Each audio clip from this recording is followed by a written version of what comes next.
Hey, sports fans, this is Robert with WTP Sports Dudes here live on this Saturday morning with the WTP Sports Dudes, ready to talk about our top 15 Heisman Trophy candidates for 2026. We all know that we're going to leave some valuable players off of this list that we're not going to talk about, but listen, we know that they're great players anyway. I got my man One Take Zaya with me this morning. How you feeling, One Take Zaya? I'm good, man. Hopefully we catch this rain and it cool down a little bit out here, man. It's been hotter than two and some fish grease out here. You're right about that, man. I went out there, cut my lawn this morning, and brother, listen, I couldn't do the back. I could only do the front. We also got our man T1 of City League TV, somebody else, a man of many hats. What you feeling like this morning, my brother? I'm feeling cool. I'm feeling cool. I had an off day yesterday. So guess what I did? I just stayed in the house so I ain't hopping in that fish grease that One Take talking about. So I just been in my delicacy, just sucking up this AC and just relaxing, man, because I don't get much time to relax. So I just been relaxing. But I'm about to have to go get out in this heat in just a hot second. So I'm gonna go get a little taste of it in a second, man. But I'm feeling great, man. Good to see my brothers this morning. Yeah, good to see you as well. As we all know, there's a lot of really, really good football players in college football this season. We're going to tell you about 15 of our top 15 players in college football and where they might sit in terms of the Heisman Trophy. This is not in any particular order. It's just us talking about our top 15 players in the country. Even though you see a number beside their name, that doesn't mean that's where we rank them. We were just picking 15 guys that we wanted to talk about on this show today. And we're going to start with the first one on the docket, and it's John Mateer, quarterback out of Oklahoma. What's your thoughts on John Mateer and his possibility of his season this season, and where you think he might fit as it relates to the Heisman Trophy? We're going to start with you, One Take Zaya. Brad was running hot at the beginning of the season before that hand injury. Um, so he seems like he's fully healthy. That's what's coming out of their program right now. They said he looking like his old self. The added addition of Livingstone, who came over from your boys, I think will be a much help for him because he was kind of depleted on targets last year. But man, I think he could. I think if he could stay healthy, I think he'd be in the thick of things. I low key kind of think this might be a little too low for Mateer at 15 coming in, knowing his name was right around that 3-4 area up until like the 6th or 7th week of college football season last year. What's your thoughts on John Mateer, T1? Yeah, but we got to remember that Rob said at the beginning that let's not pay attention to the numbers, because I would agree with you if we was paying attention to the number that this would be a little bit too low for Johnny Boy. But we're gonna stay true to what Rob said and not look at these numbers, because I know they might got my boy all jacked up on these numbers in here. But um we know that it most likely is going to go to a quarterback. The chances of a player at a different position getting this award is slim. It's a possibility, but it's slim. It usually go to a quarterback. The quarterbacks has the numbers. And, if Oklahoma has the team and he's able to produce those numbers, as One Take said, that he was able to produce earlier on in the season, he has a great chance to be in New York come Heisman time. So he's definitely a top 15 candidate for this award. Yeah, we got about 7 or 8 guys at the quarterback position on this list. So that goes right in line with what you were saying about the fact that this is usually a quarterback's award, and every now and then maybe a wide receiver or running back will get this award. But when you look at the quarterbacks that we have on our list, and we're going to talk about them, it really shows that the quarterback position is usually the position that's going to take home that Heisman Trophy. I really like John Mateer. I feel like if John Mateer hadn't suffered that injury to his thumb, he would have still been able to do all the things that he was doing up until that point. And he probably would have had a nicer game against Texas, which, really set him back again because they banged that thumb up a little bit more. And he didn't quite get right for the rest of that season. But I like John Mateer, the dual threat that he has. He's pretty accurate in his short game. Once he gets better at reading the defenses on the back end, I'm quite sure that long ball will come as well. And I think the addition of Parker Livingstone will really help him a lot too. A taller receiver that got some speed, that has a pretty decent route tree. I think that's going to help him as well. I feel like if they improve their run game, John Mateer is definitely going to be one of those names that we're going to hear mentioned throughout the season in terms of the Heisman Trophy. Next up, we want to talk about L.J. Martin, the running back out of BYU. We saw what he did last year. He may be the only Big 12 player on this list. L.J. Martin, running back out of BYU. What's your thoughts on him, T1? Well, we know that running back position is going to be pretty tough to try to get up and then get a Heisman now. Being in the Big 12, he can potentially make it to New York if he's able to put those numbers up. But then, of course, that if he is putting those numbers up, they're going to say that he's in the Big 12 and, it's not much defense over there. But if he puts the numbers up, he has a chance.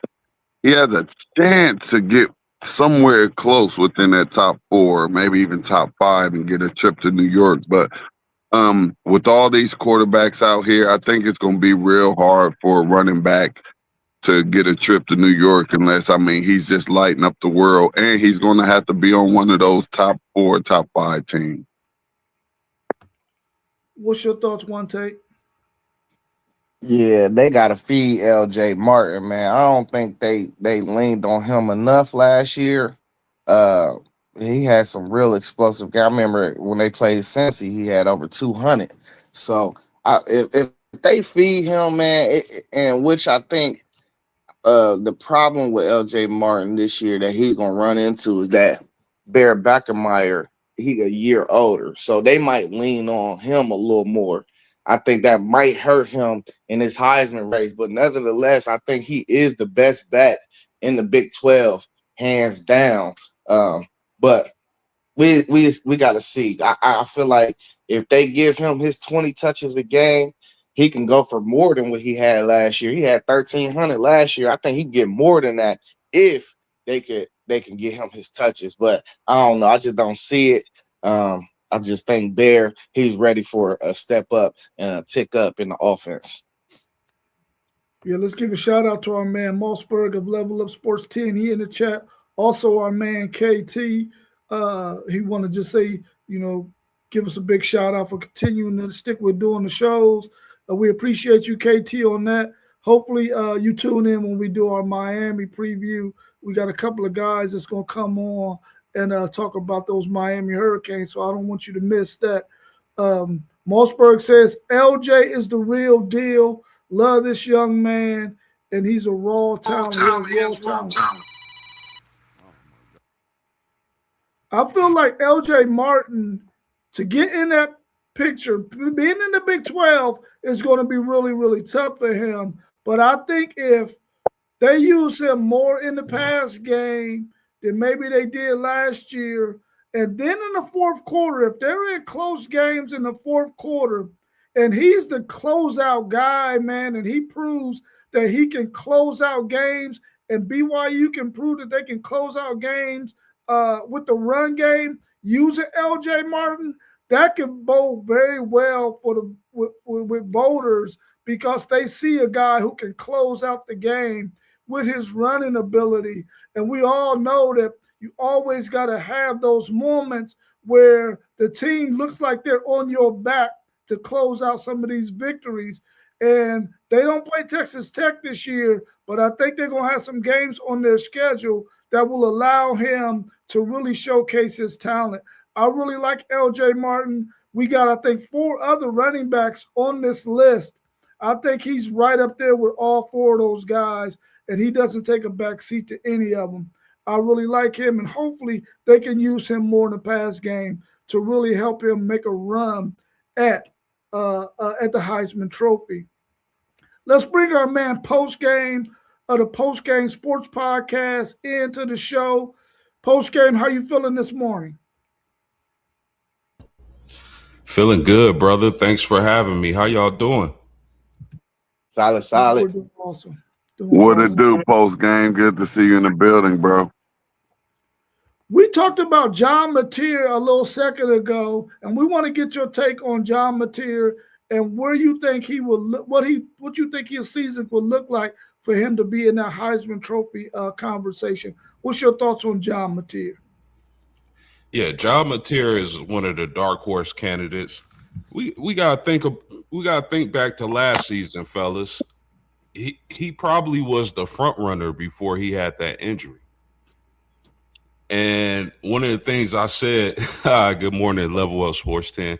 One of the things I said was, will he be the same after that injury? And he clearly wasn't.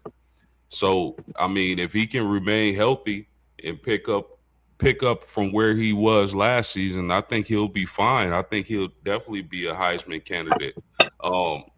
That offense is going to revolve around him. Can Oklahoma run the ball? That's a big question there as well. But I like John Mateer. I think he can be in contention. He just has to stay healthy. Give us your thoughts on L.J. Martin and what he brings to the table at BYU at the running back position and this Heisman Trophy. Yes, sir.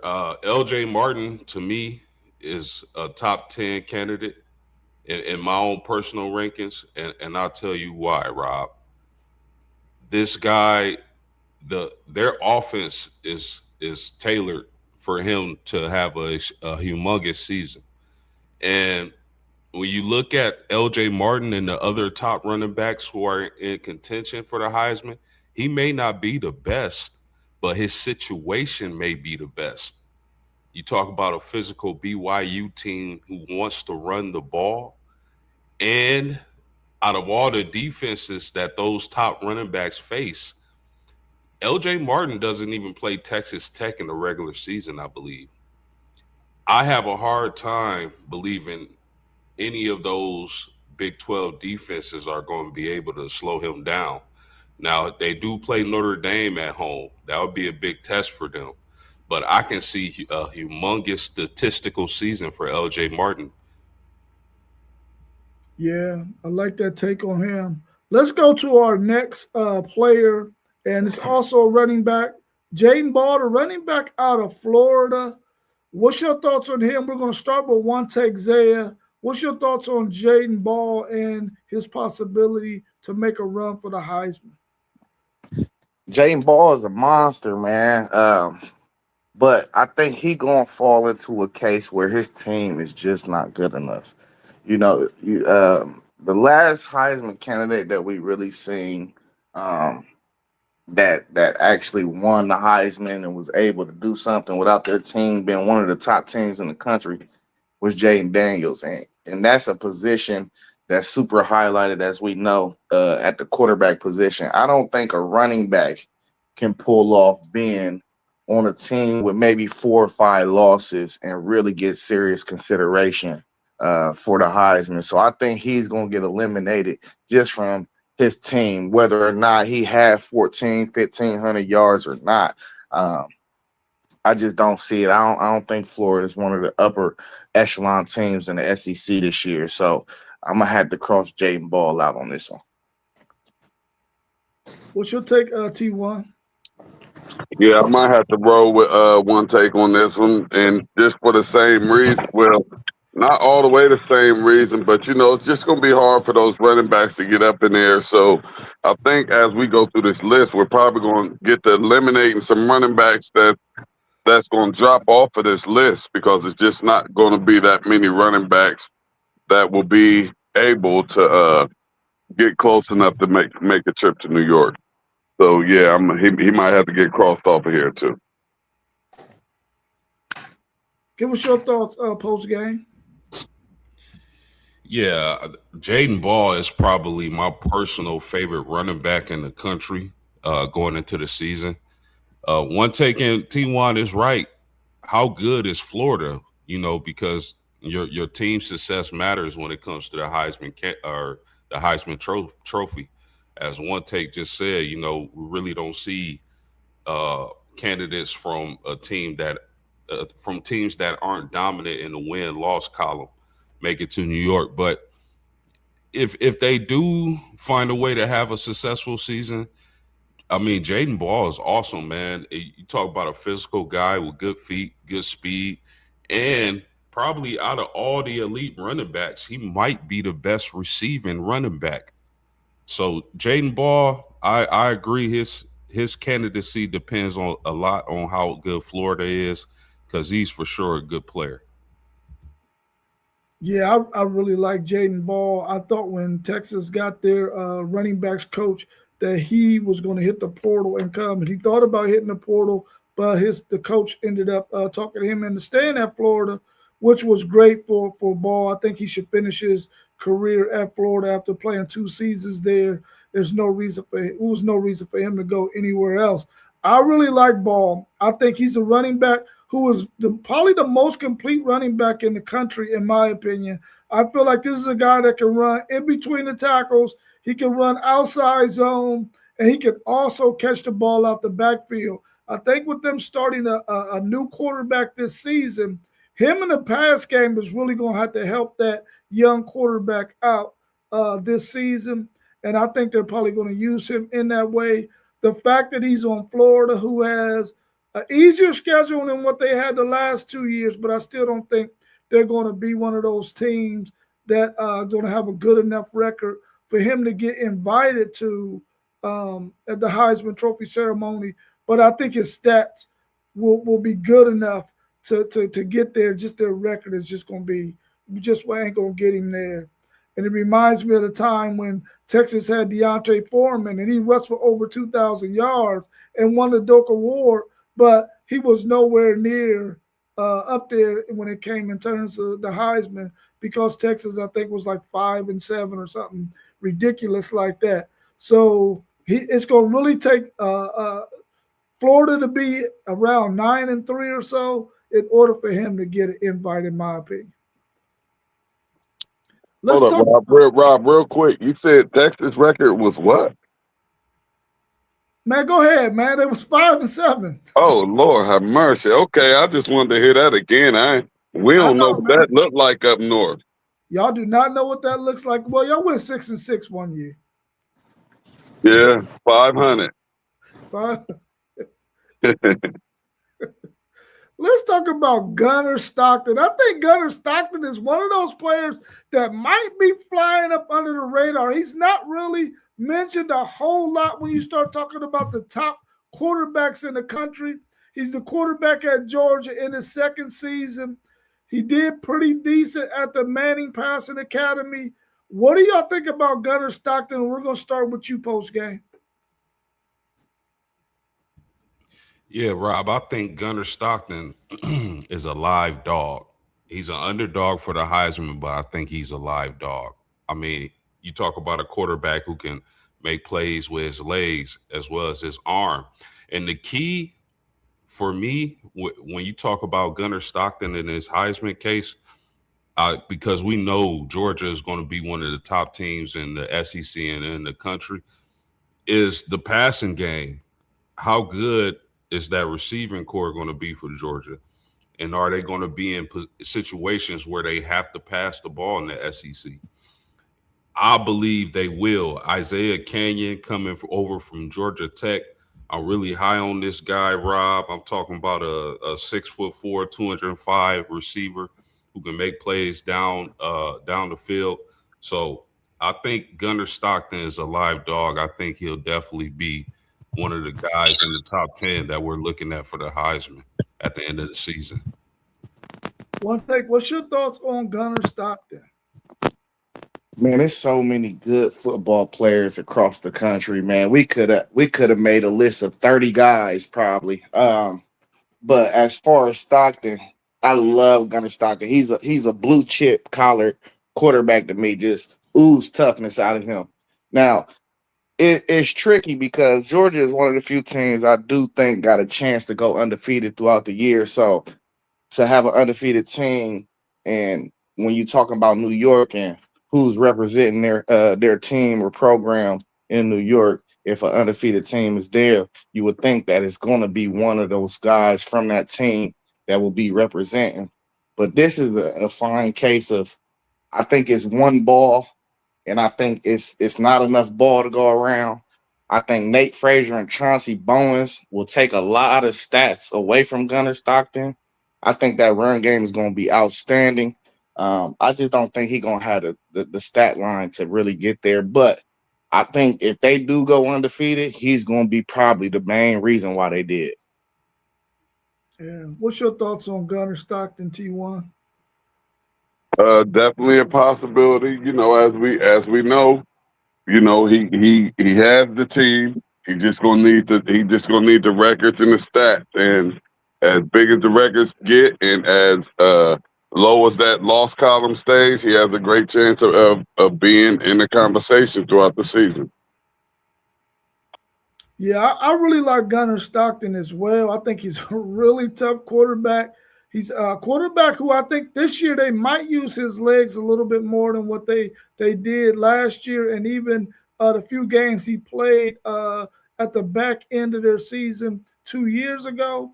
I feel like if he can have one of those games like he had against Alabama last year, no man, it might have been Tennessee, where he was able to throw the ball down the field when they were in a dogfight with Tennessee in terms of going back and forth. If Gunnar Stockton can get that part of his game going, and they had the receivers to be able to do that, it's really going to help him a great deal. I think they're going to have a record to be able to have a guy there. But the fact that we know that they got some other players around them, especially at that running back position, that's going to take some of the thunder away from Gunnar Stockton, is going to make it a little bit more tough for him to get there. But if he can complete those balls down the field, use his tight ends when he need to, and make that thing happen, and had the stats, he probably going to have to throw for over 28, 29, 30 touchdowns, over 3,000 yards passing, which is probably going to be tough for a Georgia quarterback because they run so much. Otherwise, I think he can be there, but I really like Gunnar Stockton. Let's talk about Ahmad Hardy, the running back out of Missouri. Another running back that we feel like is really, really good, that's going to carry his team and have a possible chance of making it to the Heisman Trophy ceremony. We're going to start with you, T1, with Ahmad Hardy, running back out of Missouri. What's your thoughts on him as a possible Heisman Trophy candidate? Coming off a pretty good season, playing in that tough SEC. So they're gonna be keying in a little bit more on him this year, which if he's able to produce at an even higher level than he did last year, but I don't think he's gonna get a shot. I don't think that his team is gonna allow him to stay within that conversation. So we're gonna see, but can it be a surprise team in the SEC? That's something we may have to look at, but I kind of seriously doubt it, and so I seriously doubt that he's gonna be able to be in New York or even be. Well, he can possibly make it in the top 10. I give him that. He has what it takes to possibly get in the top 10, like almost on his own. Not really on his own, but at that running back position, you're pretty much on your own when you get to talking about positioning yourself for this Heisman. You're gonna have to put in some work regardless of the way your line is blocking it and your record. So I don't think he's gonna make it in the top 10 as the season goes on, but if he's tearing up the SEC, it's a possibility. What's your thoughts on that one take? Yeah, can Ahmad Hardy duplicate or surpass what he did last year? He was first in power four running backs rushing yards. You know, I think the key to him and him having some of the same production is going to be how does Austin Simmons in that pass game look? Because like T1 said, he gonna need somebody to loosen some things up because they're gonna be keyed in on him. Um, that's what we got to look at when it comes to Ahmad Hardy, because everybody know what he is now. You slow him down, you probably got a good chance to win, because that was their main source of production last year on offense. So I want to see what Austin Simmons, the transfer from Ole Miss, can get done in that passing game. But I think Ahmad Hardy should be right up there. Because I think he can duplicate some of the production that he had last year. I don't think he quite get to 1,600 or wherever he was last year, but I think he'll be right around that same production. What's your thoughts, post game? Yeah, the thing the fella said it. The thing about Ahmad Hardy in his case for the Heisman Trophy is going to be how good is Missouri. Now, I'm not a believer in Missouri as a team. I don't think they can really compete for the SEC title. But Ahmad Hardy as an individual, you talking about a guy who was fourth in carries, second in yards, tied fourth for rushing touchdowns. The key for Ahmad Hardy next season is going to be his receiving work. Can he get involved in that receiving game? He only has 6 receptions last year. Uh, Probably the best pure runner amongst the elite running backs, but probably the worst pass catcher. So it's going to depend a lot on that gunshot wound and if it's healed and if it doesn't slow him down this season and the success of Missouri as a team. But I like Ahmad Hardy. Yeah, I like Ahmad Hardy as well. I feel like if he can come back 100% from that gunshot wound, he has an opportunity to really make an impact on this Missouri team and have them in every game as long as their defense doesn't get worn out. They can't afford to go three and out. And I think Ahmad Hardy can help them with that. I agree with you, post game. They have to use him in the pass game a whole lot more than what they did last year. For all of these running backs, that's one of the biggest keys for them to make a run at the Heisman. They have to catch the ball out of the backfield. And I think that it will help their offense and help their quarterback a lot more if they can get the ball to their running back in some kind of form or fashion in the pass game so that it can open up things for them. And I think Ahmad Hardy is probably the best pure runner out of the ones that we got on our list. And I feel like if he can come back 100% healthy from that gunshot wound and Missouri can play good, solid defense and be able to run the ball with him, because he can run inside zone, outside zone as well, that he can be one of those players. I just don't think Missouri's record is going to be there. I think playing in the SEC is going to be tough because a lot of teams are going to key on stopping him, and it's going to take a monumental effort from him. But I do believe he's one of the best players in the country, and if he can make some things happen and they can win some key games, he could possibly be there at the end of the season. Let's talk about Trinidad Chambliss, quarterback out of Mississippi. What's your thoughts on him and his chance to make it to the Heisman Trophy ceremony? And we're going to start off with you post game. Yeah, I mean Trinidad Chambliss is one of the best quarterbacks in the country. I thought he would have been a little higher on our list, but it is what it is. Maybe the fact that he's losing those great offensive minds knocks him down a little bit. But that's not the end all tell all. This dude is a baller. I mean, he's versatile. He can hurt you in the pocket. He can get outside the pocket. He can make plays downfield with his legs. I'm really interested to see this Mississippi team, man, because like I said, uh, no Charlie Weiss Jr. They lose their head coach to LSU and Lane Kiffin. I want to see if that has any effect on that offensive team at all. And if it doesn't, he's going to have a magnificent statistical season down in the SEC. What's your thoughts on Trinidad Chambliss one take? Man, I thought he should have went pro, honestly. But we're gonna see him again in college football.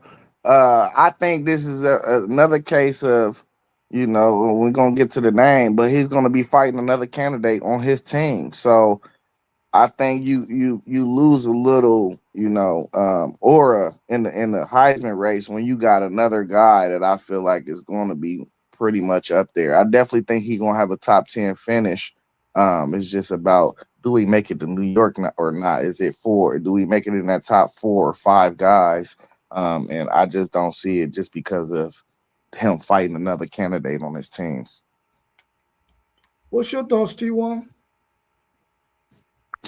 Yeah, I'm gonna go with one take, but we got to remember post game wasn't in here at the beginning. The list isn't where we got the players ranked at. It's just a list out there. So they come in at 10. That ain't where we putting them. They could actually fall anywhere. But yeah, Trinidad, he all right, but the quarterback position is real deep. So I'm gonna say it's gonna be kind of hard for him. But if that record is up there, we know he was like one of the best quarterbacks in college football last year. So if he's able to keep that record squeaky clean at the beginning as they was able to do last year, I mean, he has a great opportunity of making it to New York, but I don't see them duplicating what they did last year. Any of y'all see that?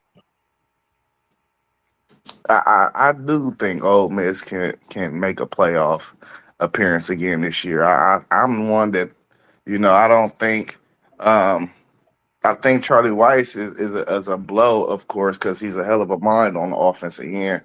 But I think keeping Pete Golding and keeping really your culture together is much more important. I think he's a Mississippi guy. I think he knows who to hire. I think they hired the guy from East Carolina, if I'm not mistaken. I think they got the perfect guy for real. So I don't think they're gonna be hurt as much. And then you got an experienced quarterback as well. That's always gonna ease the pain. Yeah, I think Mississippi is going to be a really good football team in the SEC. I don't think that they're going to make the college football playoffs, though, unless the SEC gets 4 or 5 teams in there. That's the only way I think they're going to make it, because I think they're going to finish around 4 or 5 in this conference. Um, but I really like Trinidad Chambers. When you look at all the players on the list that we developed, he's that one player who is probably going to have the most acrobatic plays that are going to be called Heisman moments, because he's got ability to avoid the pass rush and make some throws down the field, or to make some of those plays that make you just go like, oh my God, he was able to pull that off. And he's going to be the quarterback or the player that does that probably more than any other player on our list. I really like Trinidad Chambers' chances.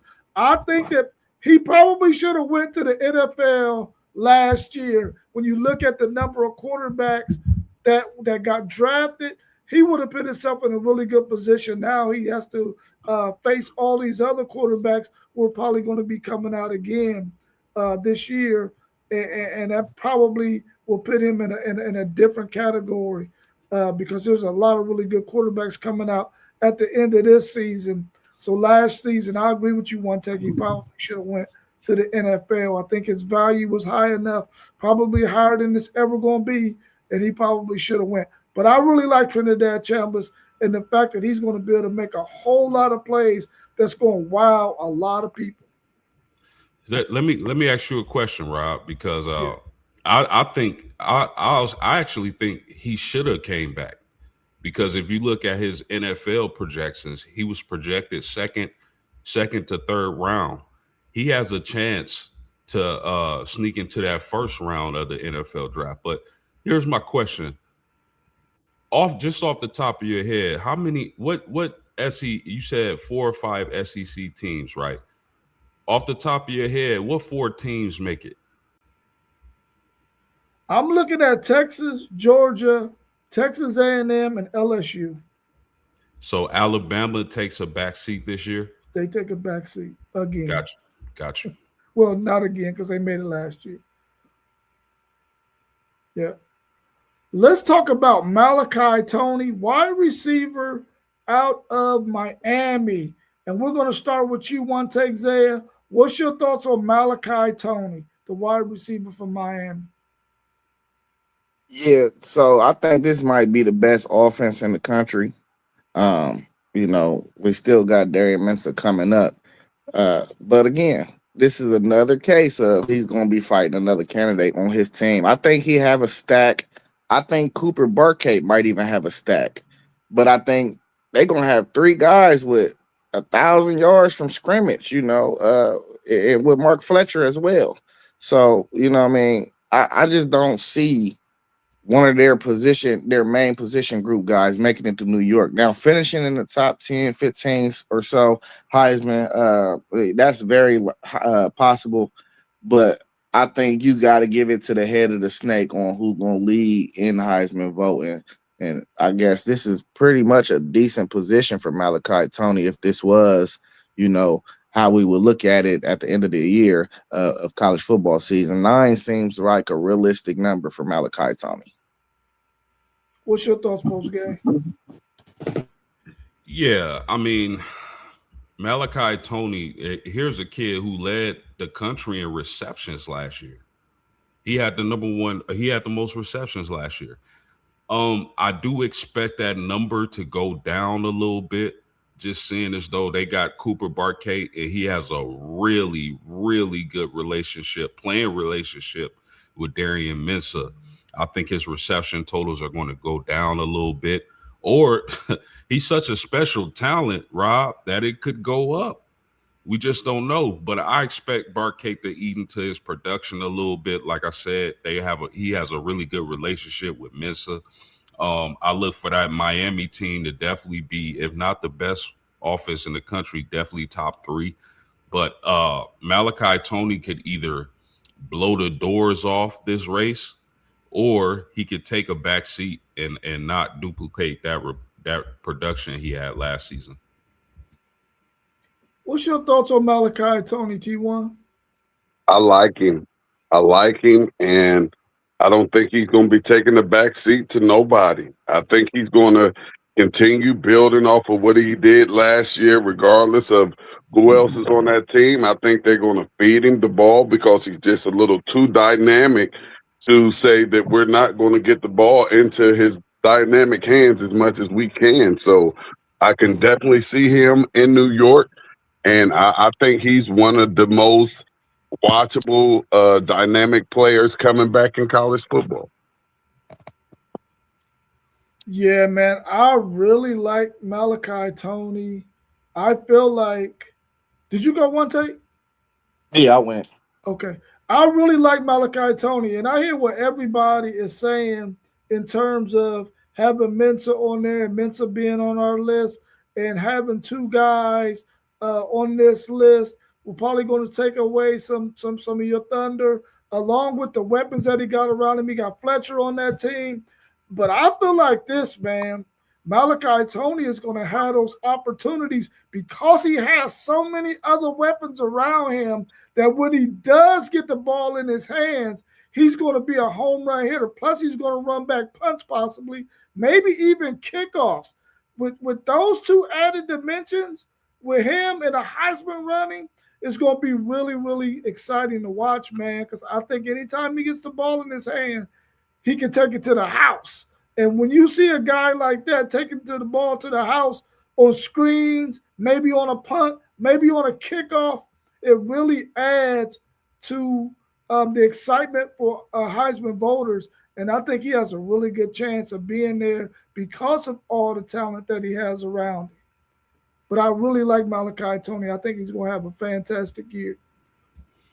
Yeah, no doubt about that. I just want to add, Malachi Tony is a guy who is not only a pure receiver, but they get the ball in his hands in so many different ways. Will they continue to do that? Because they've added another great wide receiver in Cooper Burkett. I'm not saying he's going to take a back seat to him, I'm just saying, sometimes it's a lot of mouths to feed, but they do find different ways to get the ball in his hand, and he can take the ball to the house at any place on the field. Yeah, I agree with that. I'm anxious to see that Miami team get out there because I agree with you one take. I think they might be the best offensive team in the country. I really do believe they might be the best. Let's look at our next player on our list. Let's look at, oh, let me see if I can get it. There you go. Leonard Moore, which we all feel like Leonard Moore, cornerback out of Notre Dame, is one of the best players in college football. He's the only defensive guy that we got on this list. Let's talk about Leonard Moore. We're going to start with you, T1. How do you feel about Leonard Moore and his chances of making it to the Heisman Trophy ceremony? A player who does not run back kicks or doesn't play any offensive plays. Do you feel like a cornerback can have enough production, a player like Leonard Moore, to make it to the Heisman Trophy ceremony? So we have, for one, we have just way too many quarterbacks. And then we are going to have at least one running back slip up in there and make it to New York. So I don't see in no way possible how we're going to get a defensive player in New York. You really have to be dynamic, and you really have to be a game changer, and you just have to be on a whole another level where they already know you're about to be the number one pick coming up and all of that. And I don't know if it could be done from that cornerback position. What's your thoughts, one take? Yeah, Jim Thorpe Award, probably favorite. He might sweep all them awards for real. The Bernard and what's the other one? The Nagurski. He might sweep all them. But nah, not Heisman. Just because of you need some type of like scoring production somehow, some way, man. But they need to create a secondary trophy. We got the offensive line. I think we got some unit trophies. They need to create a trophy for all the units because this Notre Dame secondary is gonna be monster. I was trying to say this on the show the other day, but my phone, my connection kept on acting up. McKinney, Christian Gray, and Leonard Moore, it's gonna be a no-fly zone over there. Okay. Post game, tell us what Leonard Moore brings to the table for this Notre Dame team. I think we all feel like he probably can't make it to the Heisman Trophy ceremony because he's a cornerback and he doesn't do anything offensively and he doesn't run back punts. But tell us about Leonard Moore, the player, and what he's going to bring to Notre Dame this season. Sure, man. He brings leadership, first of all, to that secondary. I mean, one takes eight named out the corners with Christian Moore, DJ McKinney, and Leonard Moore himself. He's a tall, rangy, fast corner with a high IQ who can make plays.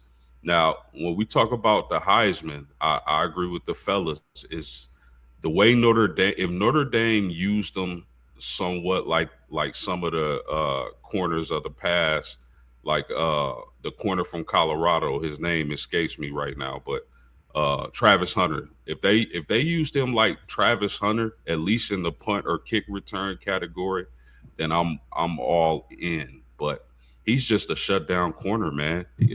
And the beautiful thing about him is he can travel with your team's best receiver. We seen that last year with Malik or Makai Lemon in the USC game. So I mean, he's a guy. I don't know how many opportunities he'll have to make plays because I think a lot of quarterbacks are shy away from his side of the field. But definitely, he's going to be a top 10 pick, maybe even five in the NFL draft. Just a mutant at the cornerback position. All right. Let's talk about Keywan Lacey, the running back out of Mississippi. We talked about Trinidad Chambliss earlier. Let's talk about Keywan Lacey, and we're going to start with you, one take. How do you feel about Keywan Lacey and his chances of making it to the Heisman Trophy ceremony? Yeah, I got Keywan Lacey in New York. I ain't gonna lie to you. I think uh, you know, with the coaching switch and all that, they gonna have to lean on the run game earlier on in the regular season until that passing game can get all the way hashed out. Because I'm pretty sure that new coach is putting his own new wrinkles in. But the running game is always supposed to be ahead of the passing game, damn nearly. But I think they got new pieces on that offensive line as well, so we'll see how that go. But he one of the most explosive dudes in college football, hands down.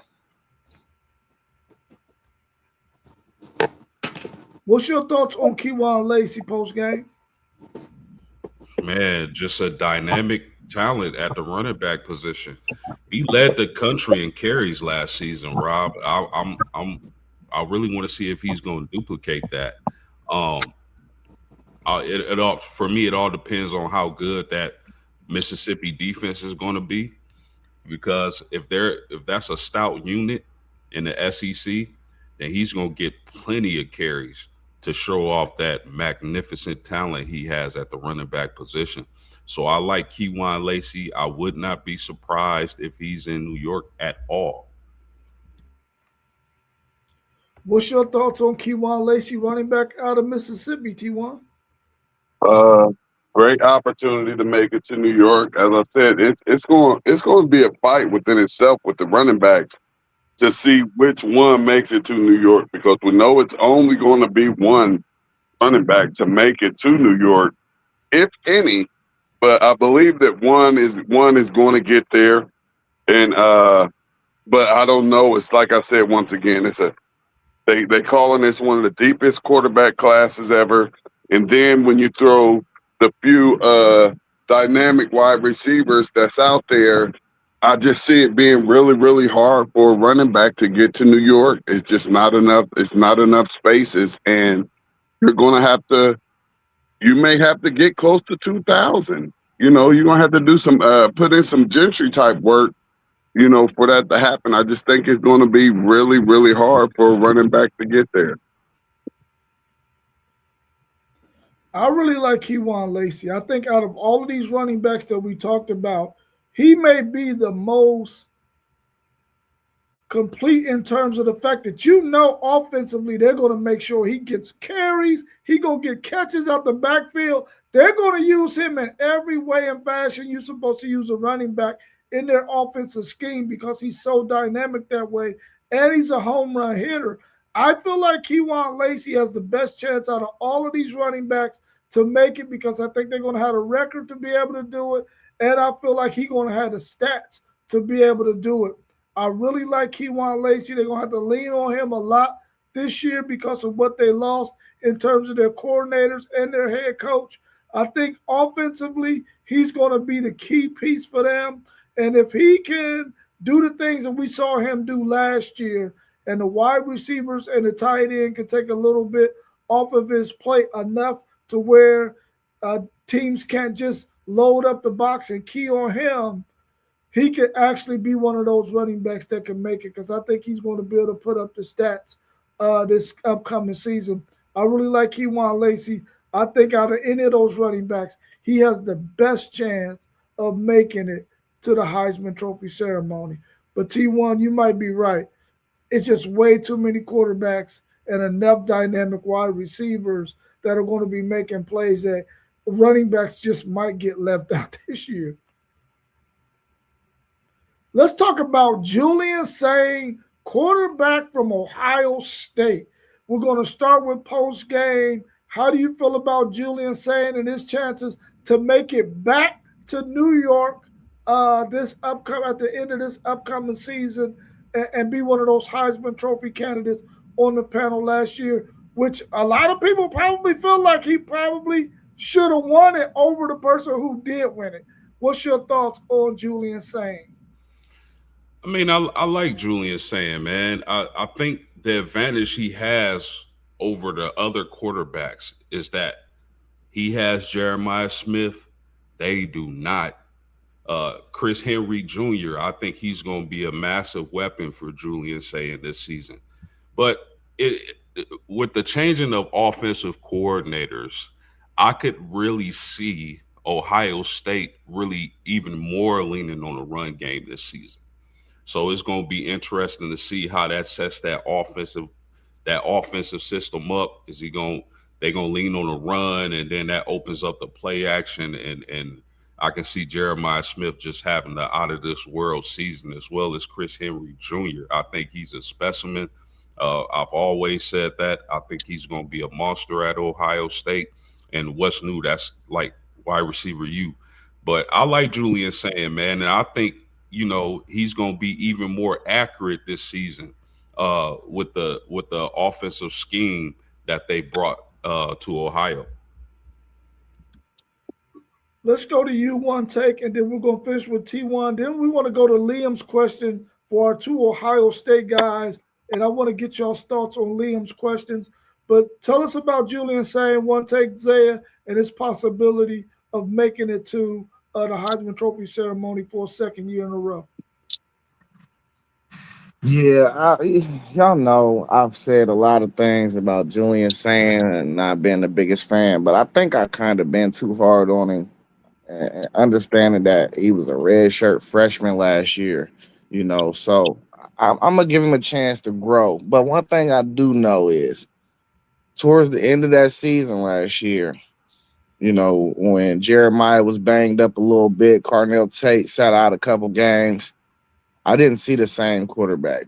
So that means he was more of a product to me for the receiver that the receivers was giving him. You know what I'm saying? So me seeing him finish where he finished last year, I felt like we would have beat Indiana in the Big Ten championship. He absolutely would have won the Heisman. I thought they was going to give it to whoever won that game, and Indiana ended up winning that game. But I don't think he's the quarterback that he is without Jeremiah Smith. I think Jeremiah Smith is the reason why he had those stats. Him and Carnell Tate. Them are the two main reasons of what we seen from him. And I really don't like to talk down on the kid. I just think he's a deer in the headlight, and he don't ooze toughness to me, and that's just me. So 6, that's about where I seen him at. If that was the actual board that we had. T1, what's your thoughts on Julian saying? Then I want to ask you other questions Liam got on the board. I love one take's honesty on Julian. I love it because that's actually what was out there on the field last year. And one thing we have to remember is that was his first year as a starter. And I may have to say and go on record and say that may have been one of the best first starting year quarterbacks in the history of college football. So with that being said, look at where he's at. He's at the Ohio State University, where we do work on developing quarterbacks. So now one take. He's going to take that step next year. That toughness that you didn't see last year. They've shown him. They've watched the game field. He understands and knows that in probably every single game there was maybe about 2 or 3 plays where he could have took off and picked up first down. So that's going to get implemented into the offense this year. You will see saying running and picking up first downs this year, to where he was sitting in that pocket and waiting on them receiver routes to develop, and he'd go ahead and drop that dime. So what you're going to see a little bit more of Julian doing is getting out that pocket when he sees it's not there, picking up his 5, 6, 7, 8, 9 yards and going off to the next play. So I expect Julian to be even better than he was last year. Now, I'm not so sure that he can have a better completion percentage, but one thing that we do know is he's very accurate with that ball. So once he adds his feet to this game, which is the one thing that has been helping Ohio State be dominant at that quarterback position, a quarterback who will take off and pick up that first down when needed. If he can do that this year, everybody better watch out for this offense. And when you get to talking about the best and most powerful offense in college football this upcoming season, it's all going to depend on Sang and his leg. We already know what his arm can do. Yeah, let me ask y'all this from Liam. He said Ohio State has an incredible schedule this season. If Ohio State goes undefeated, Julian Sang must have a great season. and what has the wonder what the impact is going to be of y'all losing Heartline. Speak to those two things. We're going to start with UT1. How do you feel about the schedule that y'all have, and how good is Julian Saint going to have to play in order for y'all to navigate that schedule? And what kind of impact do you think losing Heartline will have?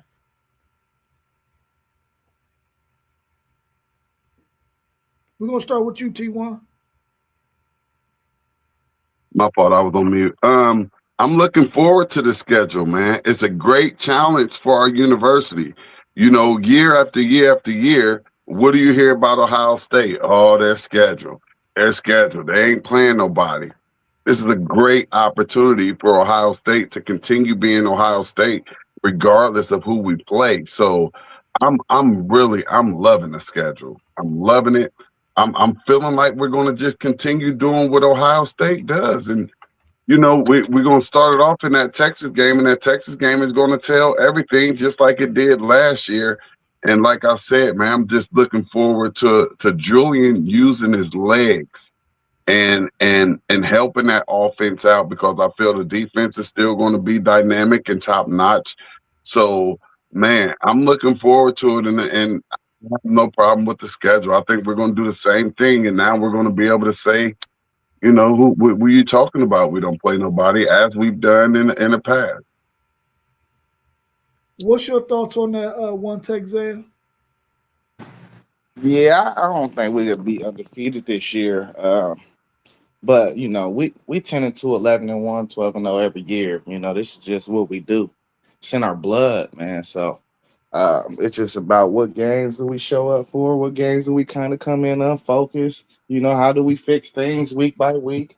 Julian saying though, listen, I'm hoping the kid take a step forward, because I need the kid to ball out good enough to where we push him out and he go to the NFL draft, because I want to see Tavian the following year. I don't want to see Tavian hit the portal. So, and I think if Julian come back for a senior year, Tavian gonna hit the portal. So, that's just my thoughts on it. Yeah, what do y'all think about losing Heartline? Do y'all think that's going to have an impact on y'all's wide receiver room? My fault. I forgot about that part. Absolutely not, man. It's one thing about Ohio State, and I don't care if it's a coach, if it's a position player, if it's the quarterback, if it's the running back, if it's a wide receiver. We're going to continue doing what Ohio State does, because this is a program and a product that is like a breakaway train. It's just going to keep on rolling. And not to mention, we brought in a quarterback coach from LSU who is one of the great quarterback coaches. So we absolutely do not take a step back. We know the standard in that wide receiver room. That coach comes in with the same standards, and it will not drop off, not one bit. Yeah, yeah. It's the program. It's not a particular person. Jameer Brown coming in next year, that was definitely a hardline recruit. We got to give him that. But Cortez Hankton came in and built his relationship with Jet Harrison, and Jet just committed about a week ago. So that's going under Hankton's name. In 2028, we got another kid that already committed, who's a 6'5" receiver already, as a freshman going into his sophomore year in high school, who everybody around the country is thinking he's going to be a 5-star kid by the time the final rankings come out for his senior class. So it's always rolling at Ohio State. It's the program, bro. Nobody bigger than the program. I if I can chime in, I actually think that having Arthur Smith as the offensive coordinator is going to benefit that Ohio State offense. You talk about a guy who runs a lot of 11 and 12 personnel, really emphasizes the tight end position, wants to be physical and run the ball. I think that's going to do wonders for Julian Sayin. Yeah, that's the offense we ran last year, and the tight ends didn't do good. So, I mean, I'm optimistic on that. We did the whole three tight end set thing last year, and they couldn't figure out their blocking assignments. So we'll see how that works. I mean, yeah, but Arthur Smith is a guy who comes from the NFL. I think he's going to be a little bit different than Hartline. I think where he emphasizes the misdirection, the runs off tackle, and things of that nature. I think it'd be a little bit different, but I think it's better for Sam. I really do. I agree with you post game. I agree that that's going to also make a difference, and we're going to have these little small differences between last year and this year, which I feel like is going to take us to a whole nother level. And Arthur Smith is definitely one of them. All right, all right. Let's talk about Darian Mensah, quarterback out of Miami, the transfer from Duke. Let's start with you with him post game. And what do you think about Darian Mensah and what he's going to bring to Notre Dame and his possibility of making it to New York? Yeah, I mean, I like Darian Mensah. I definitely think at the end of the season, we definitely could see him at the Heisman ceremony. Here's a guy who really played well at Duke, and then you talk about you move him to Miami. Regardless of how he went to Miami, he's in Miami. And then you have a guy like Malachi Tony. They bring in Cooper Barkay. They already got some other receivers at Miami. I think he's going to be dynamic. I think their offense is going to be better than last year. And I think Miami is going to once again be one of the elite teams in college football. Now, that offensive line lost a lot, but Mario Cristobal is known for offensive line play. But I don't think that'd be too much of an issue. So I think with the weapons he has, his accuracy, his ability to make plays with his legs, I think Darian Mensah is definitely going to be one of the favorites to be in New York for the Heisman Trophy. What's your thoughts on him, T1? Or T1 without who was it? Oh, one take. What's your thoughts on him? All right, listen. Over 3,900 last year, 34 touchdowns, 6 interceptions. You cannot tell me if he didn't play for a premier program, he wouldn't have been in New York. Now he had a premier program. He's going to be nationally televised each and every week. That guy is going to be in New York. Yeah, I feel like Darian Mensah is that one player that we got on this list that he has a really, really good opportunity, man, to really showcase who he is. He's inside the same conference that he put those 3,900 yards in. I think he's at a team now that, like you said, one take Zaya, a premier program with weapons galore. He's going to have an opportunity, man, to really blow this thing wide open from start to finish. They got enough games on their schedule where he's going to have his Heisman moments. And I feel like if he can go out there and play well, now he's going to be one of those players that's going to be up under the microscope because of how he got to Miami and because of the weapons that he has. They're going to expect big things out of him, and he might get judged a little bit more harshly than some of these other players that we're talking about. But I think with the weapons around him, he can really do wonders, man. I really like Darian Mensah. I think he really went to a place that he felt like he could really improve his stock. I think he's going to have a phenomenal season with those weapons he has. I like him, and he could be probably the top 3 on our list in terms of players being there in New York. I really like Darian Mensah. Let's talk about C.J. Carr, quarterback out of Notre Dame, who they say shined at the Manning Passing Academy. I mean, the people who said that he shined are credible people. So we can't deny that this guy is going to be awesome this season. One take, Zaya, what's your thoughts on C.J. Carr and his chance of making it to New York at the Heisman Trophy ceremony? Yeah. Now, what? When you put this list together, did you average out all our lists? I did not. I just took 15 dudes and I said, Okay. what order would we like to talk about them? And that's the order I put them in. I got you. Yeah. So to me, CJ Carr has to be the favorite to win the Heisman. I think the schedule is built for it. I think the stat lines will be there, and I think they if they got one loss or I mean, I don't think they have blemishes on their record unless it's one loss. I think the setup is perfect for him to win the Heisman, and I could easily see him throwing for 4 racks. 38 touchdowns and 5 picks. So, I mean, if it was a list, like he will be my number one guy heading into the season. Yeah, I really like him. We're gonna let you go last on this one post game. I really like CJ Carr, and I think in another year in the system, I think his wide receivers will play better.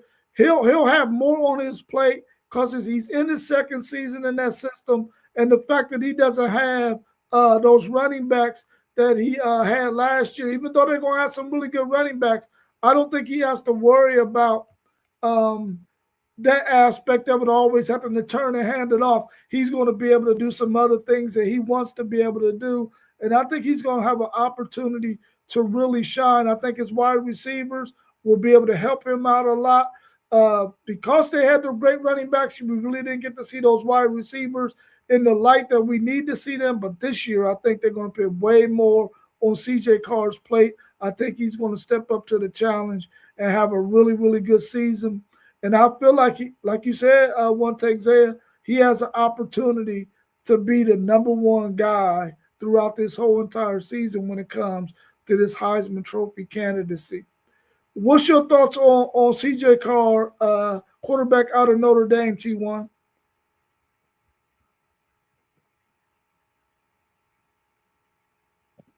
All right, my mute button be sticking. Man. As I guess I'm just repeating myself from for this whole podcast. This is a very deep quarterback class. So, man, this is really one of those wait and sees, man. Like we really gonna have to just wait and see what these quarterbacks do when they actually hit the field. It could be somebody could come out of nowhere. You know, I don't believe anybody had Mendoza as a Heisman favorite at the very beginning of the season or anything. So, or even going to New York, if I'm not mistaken. So I could easily see somebody that, we're counting out getting to New York if they have that type of season. And it's just too many quarterbacks. So I'm going to go ahead and say, guess what? He has just as good a chance as anyone else. If he can put those numbers up, keep his team undefeated, he's definitely in New York. So, yeah, we're going to have to see. He has a great chance. Every quarterback on this list has a chance to be in New York if they can keep their teams undefeated going into week 11. All right, post game, it's on you. It's your boy, CJ Carr. What's your thoughts on him, and what is he going to need to do to solidify himself as a candidate in New York at the end of the season? Well, I mean, CJ Carr is going to be a dude. And I think you saw that last year in his first year starting. I think the most important thing for CJ Carr was for him to continue to develop and get better and learn from his freshman year mistakes. But it's no secret that Notre Dame plans on passing the ball more than they've had in recent years. You think about Marcus Freeman going to recruit personally himself, Quincy Porter and Miles Graham, Jordan Faison, Jaden Grayhouse needs to be healthy. But he has a plethora of receivers who can get the job done and some guys who we expect to really break out this season. Even at the tight end position, I know we got the Flanagans and they are good footballs, but I really want to see this freshman tight end, Ian Primer. And from what I've heard, he has all the skills to pay the bills. And that was a really elite get for Notre Dame at the tight end position. But another reason why CJ Carr is going to be fantastic in the passing game is going to be Aeneas Williams. This is a running back who lines up out wide, and you couldn't tell the difference unless you knew what you were looking at. I mean, he looks like a wide receiver.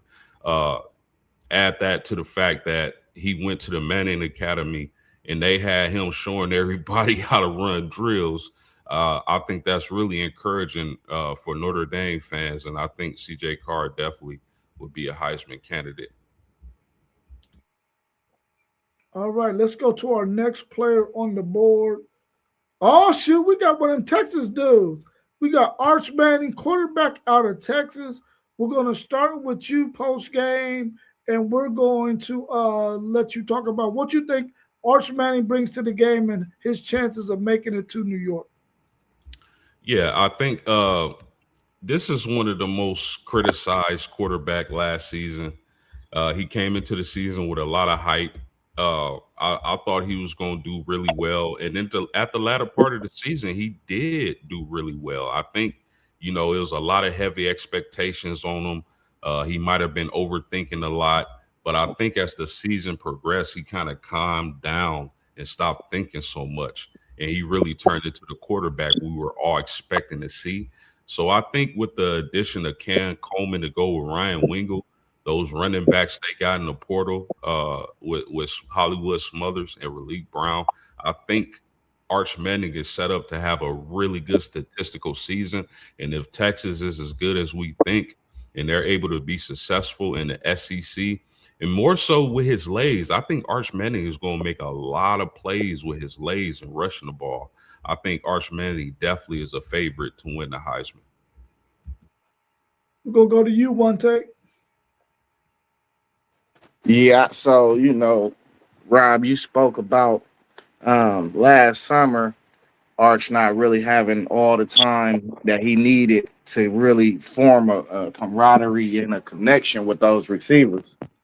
So maybe it took a little longer than it was supposed to coming into the season last year. Um, and he got all the time in the world this year. But I still think his production is going to come down to what that offensive line look like. Um, and I'm torn between Texas because they got a floor of where I could see them going 8-4, but then they got a ceiling of going 12-0 in my opinion. So like which one, where do they lie at? Because I think for him to be in New York is definitely going the Texas and their schedule and how they turn out, or whether they 10-2 or 11-1 or 8-4, that's going to play the big role in whether or not he make it to New York or not, because you need the results on the field. Um, and that's all it depends on me. I think he'll get the stats this year. Uh, we see if he can, not turn the ball over and if he cleaned up some of the mechanics. But he got the weapons now. I just need the offensive line to protect him, bro, because I think he could do some things. After I seen him in that bowl game say, I'm just not going to give up, bleed, I was like, man, I'm starting to like this kid every day more and more, So I'm a Arch Manning fan, though. I'm rooting for the kid. What's your take on Arch Manning, T1? Yeah, I mean, is it his year? Is it his time? He's had all the publicity. He's been put in a position to be a front runner. And I mean, just as I've been saying with all of the quarterbacks, he's gonna have to put it up and put it on. I mean, and as one take said, he has a ceiling that can put him right there in New York, and then there's a floor that can have him watching and people asking if he's a disappointment for what he was supposed to come in and do at the University of Texas. So um, this is a coin toss, and just like all the other quarterbacks, we're gonna have to see what he do out there. And in week 2, he's gonna have a perfect opportunity to revenge that loss with Ohio State last year at home and put himself in a great position to catapult him into staying as that runner if they can beat Ohio State in week 2. Yeah, I really like Arch Manning, man, and what I think he's going to be able to do this season. The thing that kind of concerns me about him being able to make it to New York is that the schedule that Texas has, and it's the same for Julian Saint as well.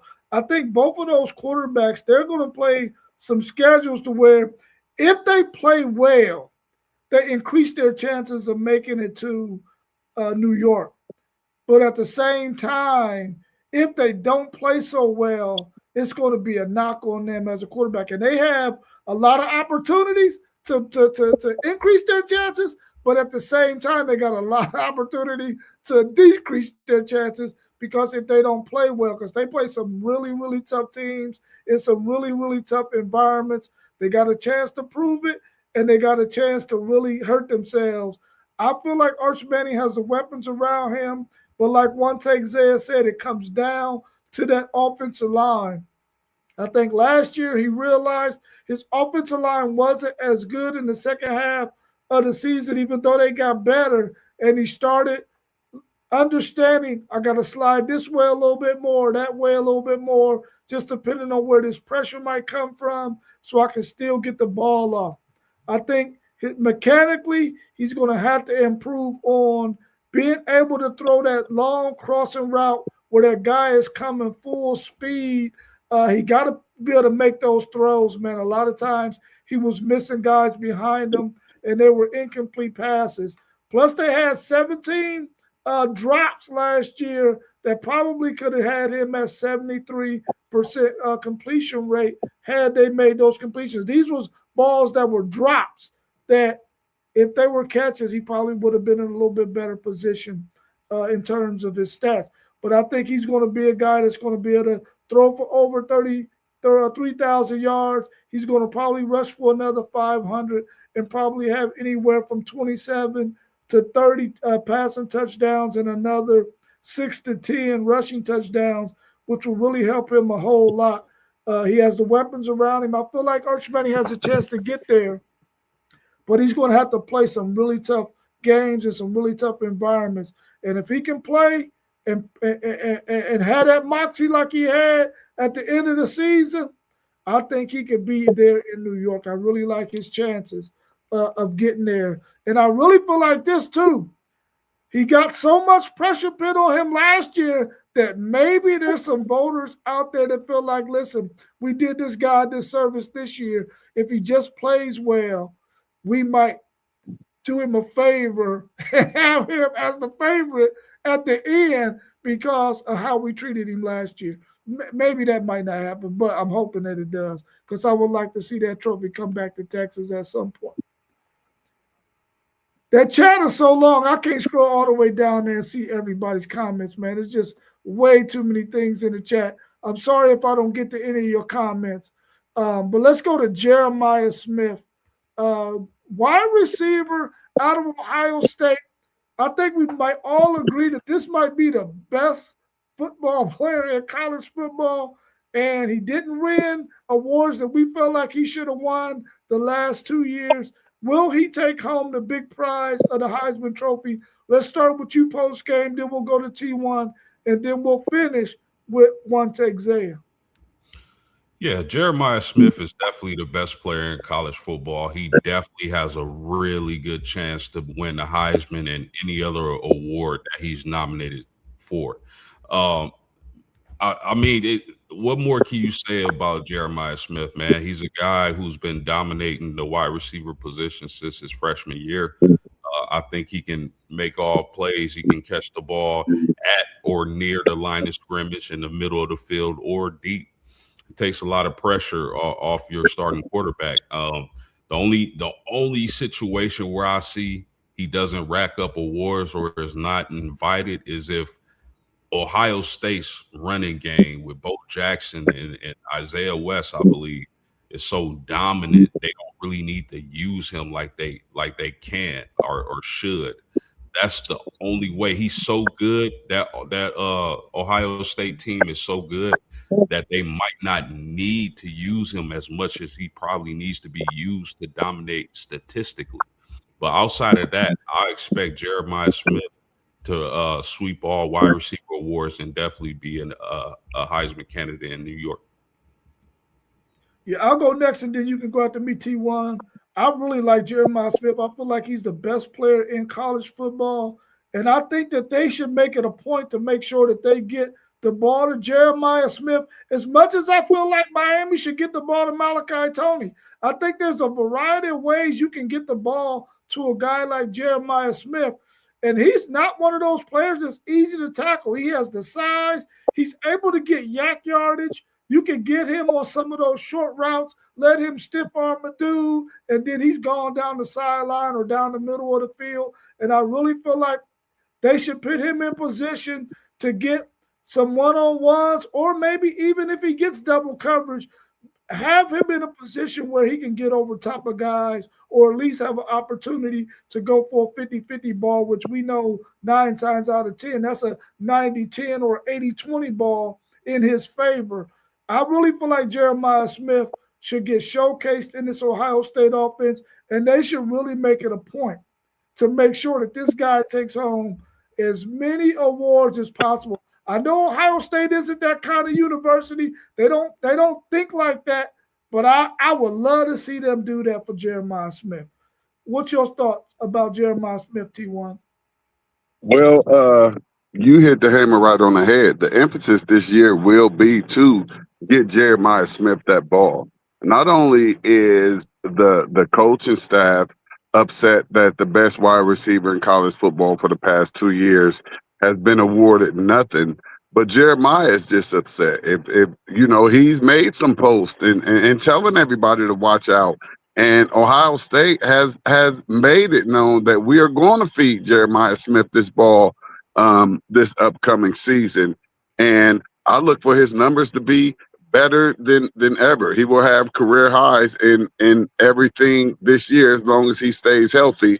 And they will force feed him that ball. And he's so big, they're going to be able to get that ball in his hands, whether it be quickly or, you know, with the decoys and all of that. But he's going to get the touches, but I'm not confident in the NCAA doing anything for Jeremiah Smith. I just watch him year after year get snubbed. And, you know, what more can he do? I mean, he did enough last year to win the Biletnikoff. So at this point, I mean, I'm quite sure he even has to be like, what more can I do to win this reward as the best wide receiver in the country when all the commentators has unanimously agreed that I've been the best wide receiver in college football. So with that, I don't know if I'm confident in him even winning it this year, and which is going to be his last year in college football, let alone a Heisman. But he'll be there in New York. Take us out on that one, Yeah, what's your thought on Jeremiah Smith? yeah, I'm gonna know a lot from week one, man. If they don't let the boy go out there and get a deuce 50, 2-3 touchdowns, they ain't serious, you know. Man, listen, we know he the best player in the country. You know, we know he unguardable for real. You got guarding with 3 guys, but man, it's about whether or not they trying to force feed him the ball, and then Julian saying you got to look for him every play. So we'll see though what happened, man. I think if Julian saying can just identify him on every passing play, if he just look his way every time, I don't care what the play is, look at him every time, he'll be all right. And he should be in New York, but we'll see, man. That's a Julian saying thing. It come down to Julian saying for real. Let me ask you both, and even you as well, post game. What does Jeremiah Smith's stat line need to be in order for him to be in New York? We're going to start with you, post game. I think if he even duplicates what he did last year, which is probably more than likely what he's going to do, I think he'll be there. I just do, man. I think this is just my opinion, but I think Ohio State is really going to emphasize running the ball this season with Arthur Smith as the OC. But I think there's going to be plenty on the plate, plenty meat on the bone for Jeremiah Smith to make the plays and stats to be in contention for these awards and win these awards. What about you, One Take? 1,500, 12 touchdowns. I think he need to average about a touchdown a game. 1,500 though. I think too though, if we do happen to go 12-0, 11-1, even if he don't got like 1,500, let's say he got like 13, he'll be there because we went undefeated because he one of the main reasons why. What's his stat line need to look like for you, T1, in order to make it to the Heisman? About 1,500, about 15 touchdown. Yeah, about 1,500, 15 touchdown. I could see him getting about 16, 17 though. Like I said, we're gonna feed him. Stay healthy. We're gonna feed him like we need him. Yeah, how many wide receivers? Somebody got echo. Let me see. Okay. How many wide receivers have we? We know Tim Brown has won it. Desmond Howard won it. Devontae Smith has won it. Is there any wide receivers that I'm missing? Because they don't win it too often. Any other ones I'm missing? I mean, Travis Hunter, but he was a Travis. hybrid. He played both. So Yeah. Well, not too often. Not too often do wide receivers win it, Liam. So this might be the year, though. This might be the year. Let's go to our last player. We got Dante Moore, the quarterback out of Oregon. How do you feel about him, T1, and his chances of making it to New York? He has a great chance. You know, those Oregon quarterbacks, they're known for putting up numbers. So he has a great chance of making it to New York. And just as I said, and as the college football analyst has been saying all this whole off season, this quarterback room is deep. It could be all quarterbacks. Jeremiah could not be there. A running back could not be there just because you have all these quarterbacks. And if they all throw up dynamic numbers, that wide receiver's going to get pushed out of there. That running back's going to get pushed out of there if you just have four quarterbacks with dynamic numbers. You know what I mean? So he definitely could be in New York next year. What about you, One Take? Yeah, yep. I mean, T1 said it, you know. It really, it's so many good players out here in the country this year. The race is kind of really probably going to come down to whose team is performing well, you know. That's probably really what we're looking at. And what do these defenses got to say about some of these guys? You know, I don't think we really, you know, we didn't see what I don't think we had a 4,000-yard passer in college football last year. We might have one. You No, know, those numbers really was really low. I want to say that Mendoza had probably the lowest passing yardage as a Heisman quarterback that I've seen in a long time. yeah. What did he have? 3,500 or something? Something like that. 35, 32 or something. Whatever it was, Julian was right there. So it Yeah. wasn't So that good. I know that much. yeah, I think really it's gonna come down to team production for real with a lot of these dudes. And Oregon, they got to see us. So you might be on the short end of the stick from Julian saying and Jeremiah Smith there, boy. What's your thoughts on Dante Moore out of Oregon post game?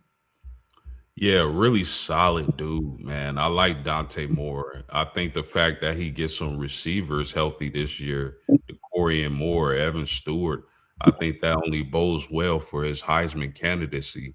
And although they lost an elite tight end to the NFL draft, I think that tight end room is loaded. The offensive line is going to be good. Running game is going to be good. I think Dante Moore is in really good position to have the type of season that he needs for the Heisman Trophy. Of course, he has a heck of a schedule this year with uh, uh, Ohio State, Michigan, and teams like that in the Big Ten. But I definitely think he has a great chance to get the job done and be in New York for the Heisman Trophy. What's up, Beefeater? Yeah, I really like Dante Moore too. I think he's got an opportunity to really put up some serious numbers. He gets the Corey Moore and Evan Stewart back. If those guys can stay healthy, and when those guys were coming out of high school, they were considered number one and number two wide receivers in their respective classes when they came out. DeCorian Moore was the number one wide receiver, I believe it was, and I think Evan Stewart might have been number two. So he get both of those guys back. He has an opportunity to really showcase his talent to get some really good teams. I think he plays both of the West Coast teams in USC and Washington. He also plays Ohio State. So he's going to have opportunities to have Heisman moments. What he does with it is going to depend on him and that team. I really like Dante Moore, and I think he has a chance of being there as well.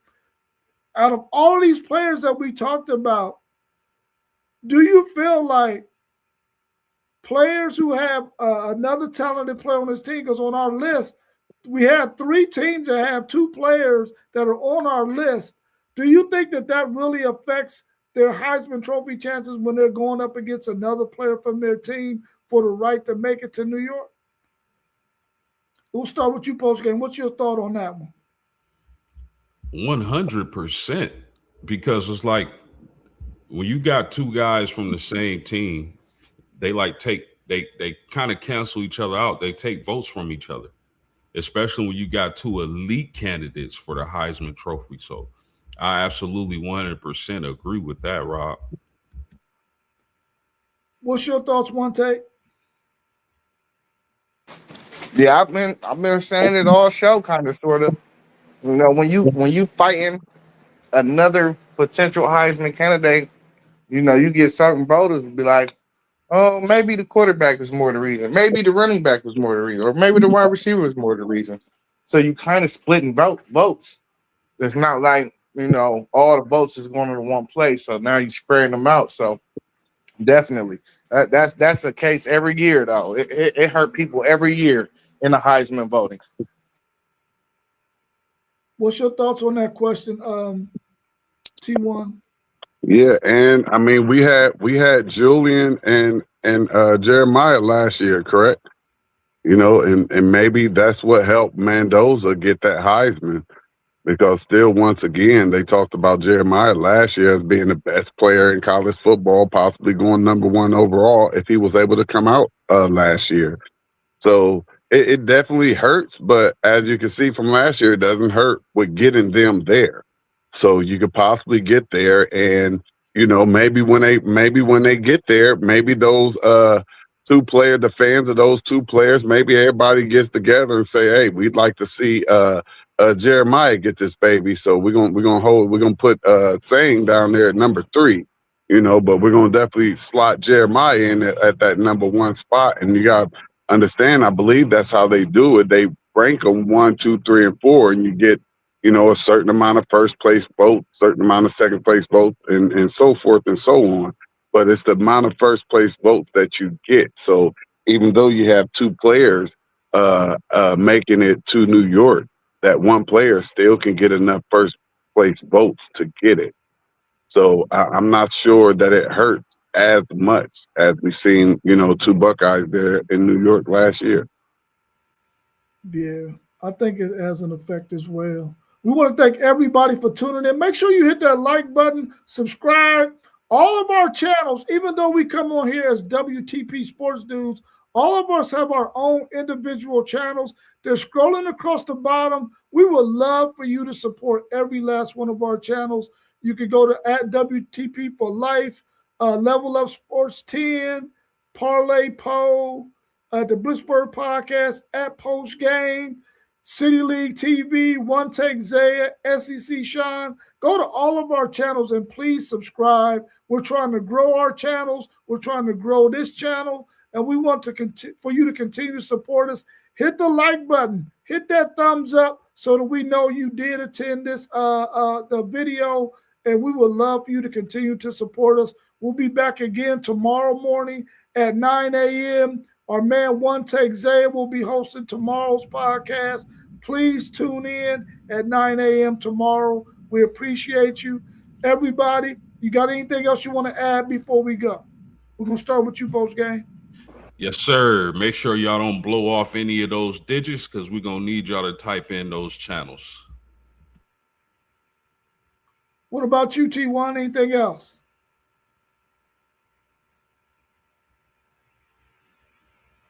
All right, One Take Zay. Anything else? Hey, appreciate everybody for tuning in, man. My fault. My mute button is sticking. I think I gotta change my screen on here. But hey, we appreciate everybody for tuning in, man. We appreciate the love. We appreciate the comments. I guess we got so many we couldn't get to all of them. So keep them coming. As we continue to grow, we're going to continue to work and make sure that we can be able to get each and every one of your comments. So please keep the comments coming. Please keep showing the love. We appreciate y'all. Yeah, I got 2 things. Hey, the first thing is I wanted to tap in and tell while we were talking about Dante Moore. They said that boy Dylan Raiola lost his job to the freshman as the backup quarterback. I just want to throw that out there. I don't know how valid that is. I just want to throw that out there. And two, Darian Peterson, the number 2 pick, and Cam Boozer, the number 3 pick, will be on Summer League Live 3 and 5 p.m. on Prime Video, ESPNU. I can't wait to check these brothers out, see what they got. Yeah, we appreciate you all for tuning in. And listen, KT said he's 2-0 against the panel. And he ain't talking about Texas. He's talking about Notre Dame and Ohio State. His Miami Hurricanes beat both of those teams last year. He said he's 2-0 against the panel. Everybody enjoy the rest of your 4th of July holiday. Go out there and enjoy some time with your family. Stay hydrated, especially if you're in Columbus, Ohio, where it's blazing saddles right now. Enjoy the rest of your day, and we will see y'all tomorrow morning at 9 a.m. Make sure you hit that notification bell so anytime we go live on any of these channels, you will be able to get that notification so you can tune in and watch with us or be with us on screen. We appreciate you. Thank you so much, and we catch y'all tomorrow. Peace.